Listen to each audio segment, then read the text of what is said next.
বিয়ে বাড়ির ডালা সাজানো যাবে এরকম একটি পিঠা শেয়ার করছি। পিঠাটির নাম হচ্ছে হৃদয়হরণ পিঠা। এই পিঠাটি বানানো খুবই সহজ এবং ঘরে থাকা উপকরণ দিয়ে বানানো যাবে।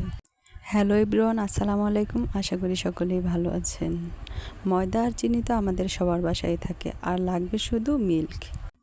এর জন্য চুলায় প্যান বসিয়ে আমি প্রথমেই 1 কাপ মিল্ক নিয়ে নিলাম। তারপর পরিমাণ মতো লবণ দিয়ে দিচ্ছি, আর দিয়ে দিচ্ছি 1 চিমটি পরিমাণ গোলমরিচের গুঁড়ো। এরপর আমি ছোট একটি বাটি দিয়ে দিলাম 1 বাটি পরিমাণ ময়দা। 1.5 থেকে 2 মিনিটের জন্য আমি ঢাকনা দিয়ে ঢেকে দিচ্ছি। চুলার আঁচটা কমিয়ে দিচ্ছি। ঢাকনাটাকে সরিয়ে আমি ভালোভাবে উপকরণগুলো মেখে নিলাম।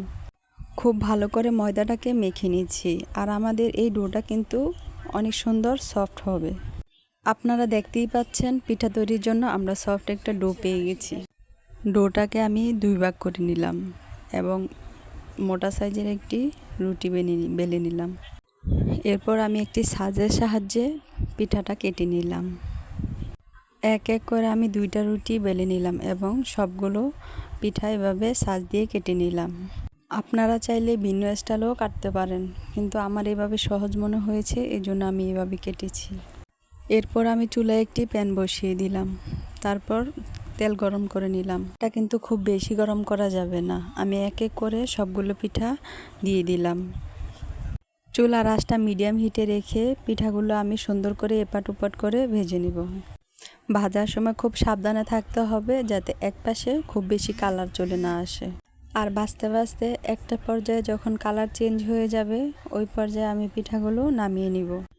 তো দেখুন, পিঠাগুলো ভাজা হয়ে গেছে এবং খুব সুন্দর একটা কালারও চলে আসছে।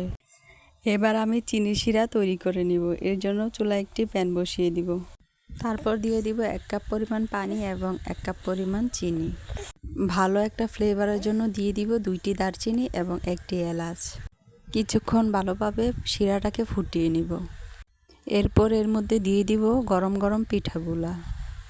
শিরাতে দেওয়ার পর পিঠাটাকে খুব ভালো করে এপাশ ওপাশ লাড়িয়ে নিচ্ছি, যাতে পিঠাটাতে খুব ভালোভাবে শিরাটা ঢুকে যায়। পিঠাটা একটু সময় ধরে শিরাতে রেখে দিতে হবে, তাহলে ঠিকভাবে শিরাটা পিঠার মধ্যে ঢুকে যাবে। পরিবেশন করার জন্য এই পিঠাটা দেখতে যেমন সুন্দর লাগে, খেতেও তেমন ভালো লাগে। আশা করছি অল্প উপকরণে এই হৃদয়হরণ পিঠাটা আপনাদের কাছে খুব ভালো লেগেছে। আমার এই হৃদয়হরণ পিঠার রেসিপির সাথে থাকার জন্য ধন্যবাদ আপনাদেরকে। আল্লাহ হাফেজ।